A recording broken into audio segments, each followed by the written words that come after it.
Hello everyone, welcome to our channel Legal Mind Maps. In today's video, we are going to cover powers of the appropriate government and under the Industrial Dispute Act 1947, जिसमें हम appropriate government और उसकी power को cover करेंगे और different sections जैसे section 10 हो गया, section 12 हो गया और section 13 हो गया, 25F हो गया, 33 हो गया और case laws.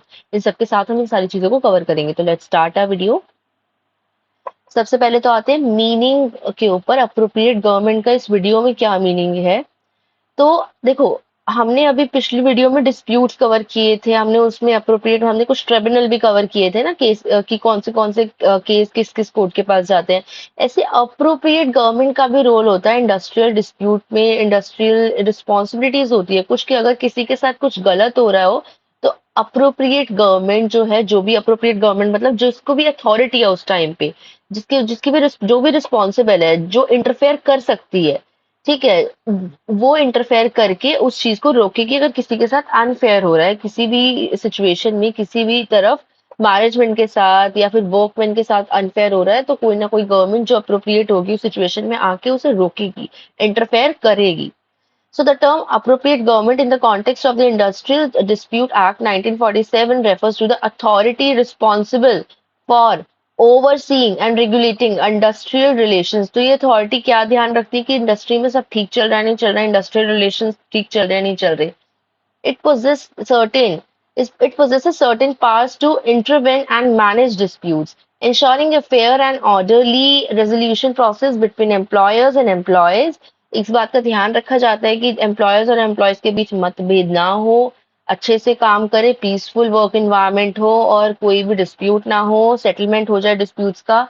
The appropriate government has a crucial role in promoting harmonious industrial relation. यानी इनका बहुत बड़ा रोल है कि हार्मनी के साथ इंडस्ट्रियल रिलेशन निभाए जाए.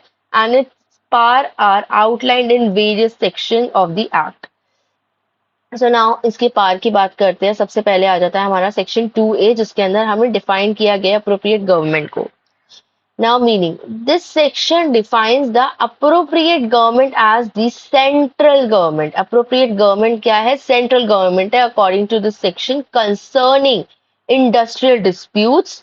अब सेंट्रल गवर्नमेंट के अंडर किस टाइप के, कौन से टाइप के इंडस्ट्रियल डिस्प्यूट्स आ जाते हैं? जिसमें इन्वॉल्व होता है रेलवेज, माइंस, ये नोट करना पड़ेगा आपको, ठीक है, railways, mines and major ports. तो इसमें सेंट्रल गवर्नमेंट का जो है इंटरफेरेंस होगा. फिर for all other cases it's the state government. इनके अलावा बाकी केसेस के लिए बाकी मतलब जो भी डिपार्टमेंट है उनके डिस्प्यूट्स के लिए state government can handle those disputes. तो इन जो railway, mines and major ports है, इनके लिए सेंट्रल गवर्नमेंट आती है हमेशा बीच में. अब एग्जाम्पल से समझ लेते हैं. If there is a dispute in a coal mine, the central government is the appropriate government, because यहाँ पे मैंने माइंस की भी बात की है, राइट.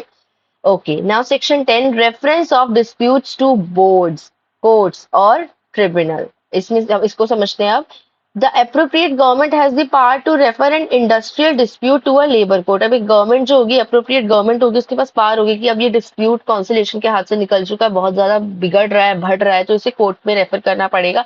तो लेबर कोर्ट या फिर ट्रिब्यूनल और नेशनल ट्रिब्यूनल फॉर एजुकेशन, मतलब कि केस को सुनवाई करने के लिए और डिसीजन देने के लिए इनमें से किसी भी कोर्ट को रेफर कर सकती है. और कोर्ट किस कोर्ट के पास केस जाएगा ये में हम पिछली वीडियो में सीख चुके हैं, तो अगर आपने नहीं देखी है तो प्लीज देख के आइएगा ताकि आपको अभी की वीडियो क्लियरली समझ आए. ना example, if a dispute can not be resolve through conciliation, अगर कोई भी डिस्प्यूट कॉन्सिलेशन के थ्रू नहीं रिजॉल्व हो रहा है तो गवर्नमेंट जो है उसे रेफर कर देगी ट्रिब्यूनल में लीगल डिसीजन के लिए. Next, section 12, duties of conciliation officers. अब हम पार्स पे बात कर रहे हैं तो कॉन्सिलेशन ऑफिसर जब जो डिस्प्यूट होते हैं दो पार्टीज के, वो उसे सुलझाता है, तो उसकी ड्यूटीज क्या है ये भी समझ लें, क्योंकि हम अप्रोप्रिएट गवर्नमेंट की ड्यूटीज की बात कर रहे हैं. So the appropriate government can appoint a conciliation, ठीक है. अब जो अप्रोप्रिएट गवर्नमेंट होगी वो कॉन्सिलेशन ऑफिसर्स को प्रोवाइड करेगी, अपॉइंट करेगी to mediate and promote settlement between the parties involve in an industrial dispute. यानी कि वो कॉन्सिलेशन ऑफिसर बैठ के मीडिएट करे, प्रमोट करे, सेटलमेंट को करे, मतलब जो पार्टीज के बीच जो भी डिस्प्यूट चल रहा है उसकी सेटलमेंट कराए. अब एग्जाम्पल है, if there is a conflict in a factory, अगर एक फैक्ट्री के अंदर कॉन्फ्लिक्ट है तो स्टेट गवर्नमेंट है वो अपॉइंट करेगी कॉन्सलेशन ऑफिसर को कि और वो हेल्प करेगी कि ताकि वो इशू को रिजॉल्व करा सके, दोनों पार्टी की बात सुन के आपस में उन्हें बिठा के समझौता करा सके। फिर आता है section 23, power to appoint court, tribunals and assessors. Now, the appropriate government has the authority to appoint labor court, tribunals and assessors to assist in the adjudication process. अब गवर्नमेंट जो है वो ना कि सिर्फ केस को ट्रिब्यूनल में भेजती है, बल्कि वो अपॉइंट कर सकती है लेबर कोर्ट, ट्रिब्यूनल और साथ में एसएसएस को जो असिस्ट करे, मतलब जो भी प्रोसेस है उसमें हेल्प करे सबको, दोनों पार्टीज को, कि किस तरीके से इस प्रोसेस को आगे लेके जाना है, क्या क्या डॉक्यूमेंट्स आपको सबमिट करने हैं, आगे क्या स्टेप्स हो सकते हैं, what you have to do from your side. जैसे if there is a complex dispute the government might appoint a tribunal to look into the matter. अब कोई भी बहुत कॉम्प्लेक्स डिस्प्यूट होता है तो गवर्नमेंट ट्रिब्यूनल को असिस्ट करेगी, मतलब ट्रिब्यूनल को बोलेगी कि आप इस मैटर को देखिए। Now section 25F, conditions for retrenchment of workman. अब रिट्रेंचमेंट क्या होता है कि ना जब कोई कंपनी फाइनेंशियल इश्यूज की वजह से अपनी वर्क फोर्स जो है उसे कम करती चली जाती है, उसे कट करने लग जाती है, लाइक 10 एम्प्लॉय, जो 10 वर्कर्स है उनको निकाल दिया, 20 वर्कर्स को निकाल दिया, जैसे उसके पास 100 वर्कर्स है उसमें से, तो ऐसे मतलब जो भी अमाउंट है उसने मतलब कट करने लग गई, बिकॉज उनको फाइनेंशियल इश्यूज हो रहे हैं और वो इतनी सैलरी पे नहीं कर पा रही है। अब इस केस में क्या होता है, जब ऐसी कोई कंडीशन होती है तो कंपनी तो अपना सोचती है, लेकिन वर्क जो निकल गए, जो वर्कर्स निकल गए, उनका कौन सोचेगा? उन्होंने थोड़ा ना डिसाइड किया था कि हम कोई गलती भी नहीं कर रहे और कंपनी को बस फील हो रहा है तो अपनी मर्जी से निकाल रही है। So appropriate government has the power to prescribe conditions. तो अब जो गवर्नमेंट है उसके पास पावर होगी, जो भी वो अप्रोप्रिएट गवर्नमेंट होगी सिचुएशन में, उसके पास पावर होगी कि वो कुछ कंडीशंस लगा सकती है जिन्हें एम्प्लॉयर्स को फॉलो करना पड़ेगा, ठीक है, वाइल रिट्रेंचिंग एम्प्लॉयज। नाउ एग्जाम्पल है, अगर एक कंपनी है वो डाउन साइज करने की कोशिश कर रही है, ठीक है, उसका प्लान है कि वो डाउन साइज करे अपनी वर्कफोर्स को, state government might set rules, तो स्टेट गवर्नमेंट कुछ रूल सेट कर सकती है कि ताकि इस बात को इंश्योर किया जाए कि फेयर ट्रीटमेंट होना चाहिए, जो भी इफेक्टेड एम्प्लॉयज है जिनको भी वो निकालने की सोच रही है उनके साथ एक फेयर ट्रीटमेंट होना बहुत जरूरी है। बिकॉज अगर एम्प्लॉयज की गलती नहीं है तो कंपनी इस तरीके से निकाल के जो उनका फ्यूचर है उसको खराब नहीं कर सकती है। Now, Section 33, power of appropriate government to prohibit strikes and lockouts. अब स्ट्राइक्स क्या होते हैं? जैसे प्रोटेस्ट हो गया जो लेबर्स करती है मोस्ट ऑफ द टाइम अपनी डिमांड्स को मनवाने के लिए, और लॉकआउट्स क्या होते हैं? जब ना कंपनी के मैनेजमेंट ही ये डिसाइड करते हैं कि हम उन लेबर्स को अंदर नहीं आने देंगे। जैसे एक स्ट्राइक का काउंटर रिप्लाई, मतलब काउंटर एक रिप्लाई हो गया कि you can not come inside and do your work, you can not continue your work.